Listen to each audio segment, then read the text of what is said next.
அனைவருக்கும் வணக்கம். தெய்வீக பலன்கள் சேனல் சார்பாக தங்களை அன்புடன் வரவேற்கிறோம். இன்று நம் காணொளியில் காண விரும்புவது, உங்களின் ஆயுளை அதிகரிக்க வேண்டுமா? பாரம்பூர் ஸ்ரீ சித்திரகுப்தர் வழிபாடு சிறப்புகளை பற்றி இந்த காணொளியில் பார்க்கலாம். வாருங்கள் காணொளிக்கு செல்லலாம். மறக்காமல் ஒரு சப்ஸ்கிரைப் செய்யவும்.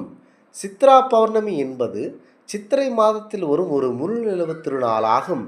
இந்த நாளில் யம தர்மனின் கணக்கு பிள்ளையான சித்திரகுப்தரை வழிபாடு செய்வது முதன்மையானது.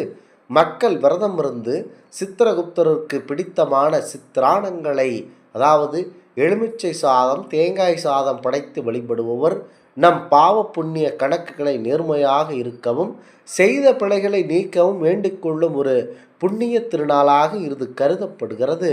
வருடத்தில் வரும் 12 பௌர்ணமிகளில் மிகவும் சிறப்பும் மற்றும் தனித்துவமான திருநாளாக கருதப்படுகிறது. சித்ரா பௌர்ணமி இந்த நாள் செய்யப்படும் வழிபாடு சாதாரண பூஜை அல்ல. அது நம் பாவ கணக்கு மற்றும் வாழ்க்கையில் பாவ புண்ணிய கணக்கை சீர் செய்யும் ஒரு அற்புதமான திருநாளாகும். யமதர்மனின் துணையாக உலகில் உள்ள ஒவ்வொரு உயிர்களின் சேர்க்கைகளையும் பதிவு செய்யும் சித்திரகுப்தரை வழிபடுவதற்கு ஏற்ற திருநாளாக இந்த சித்ரா பௌர்ணமி விளங்குகிறது. புராணங்களின்படி ஒரு நாள் கைலாயத்தில் பார்வதி தேவி பொழுதுபோக்கிற்காக ஒரு அழகிய ஆண் குழந்தையை ஓவியமாக வரைகிறார்கள். அந்த ஓவியம் உயிரோடு இருப்பது போல பிரகாசிப்பது முக்கியத்துவமாக இருந்தது. அங்கு சிவபெருமான் வந்தார்.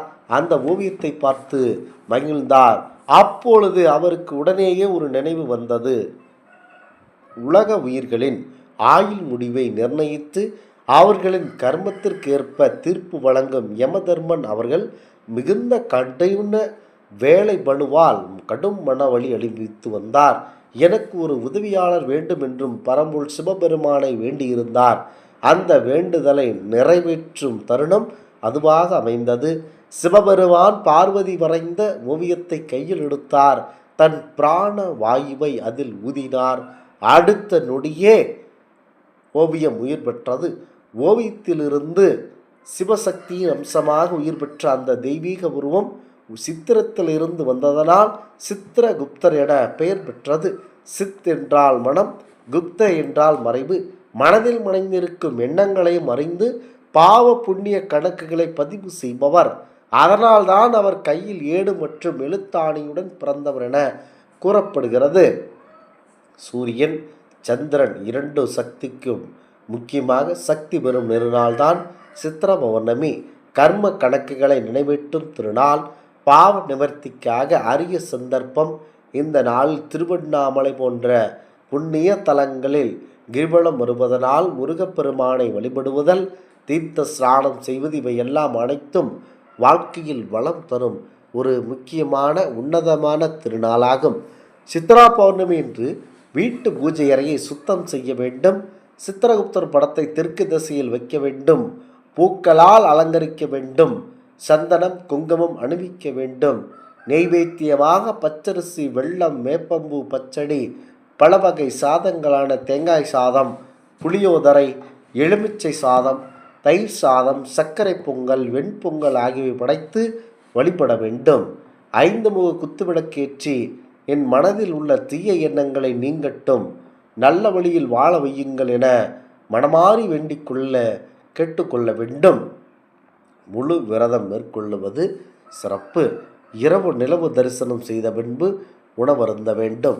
இது மன கட்டுப்பாட்டையும் பக்தியையும் வளர்க்கும் வழிபாடாகும்.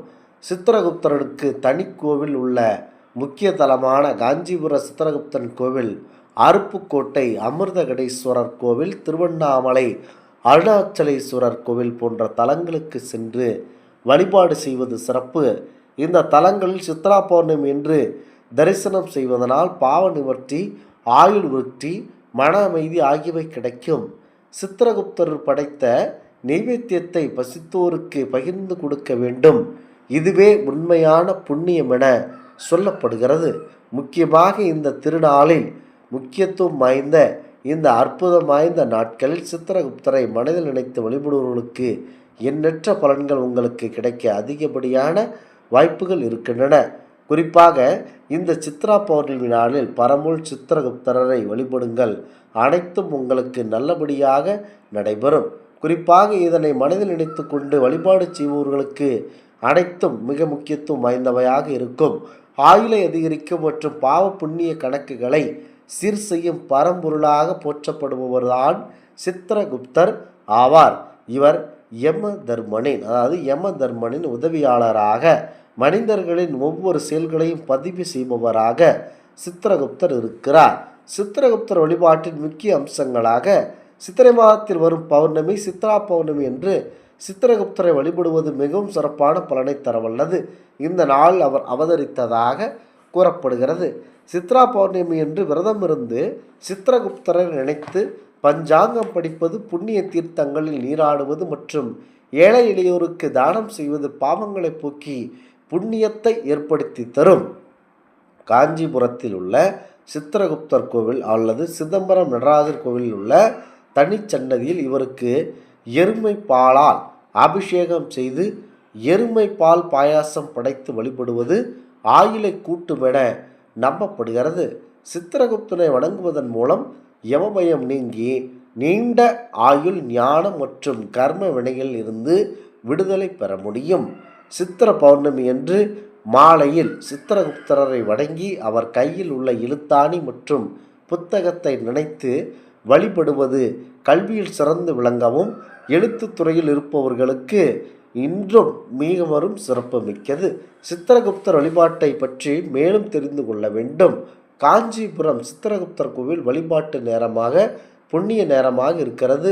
சித்ரா பௌர்ணமி இந்த அற்புதமான தினத்தில் அவரை வழிபாடு செய்பவர்கள் அனைத்தும் அவர்களுக்கு நல்லபடியாக நடைபெற அதிகப்படியான வாய்ப்பு இருக்கின்றன. சித்திர பௌர்ணமி என்று சித்திரகுப்தனை வழிபாடு செய்தால் ஆயுள் நீளும் என்பது நம்பிக்கையாக உள்ளது.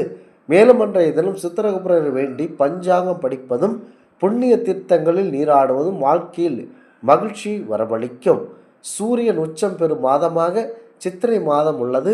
அந்த மாதத்தில் வரும் இந்த பௌர்ணமி நாட்களில் முழுமதியாக பலம் பெறுகிறார். இப்படி ராஜ கிரகங்களான சந்திரனும் சூரியனும் பலம் பெறும் மாதம் என்பதனால் சித்திரை மாத பௌர்ணமி வழிபாட்டிற்குரிய மாதமாக மாறியிருக்கிறது. இந்த நாளில் மழை வளம் வருவதும் முருகப்பெருமானை வழிபாடு செய்வதும் வாழ்வில் சிறப்பான பலன்களை அமைத்து தரும். இந்த ஆன்மீக தகவல் உங்களுக்கு பிடித்து இருந்தால் தெய்வீக பலன்கள் சேனலை கண்டிப்பாக சப்ஸ்கிரைப் செய்து கொள்ளவும்.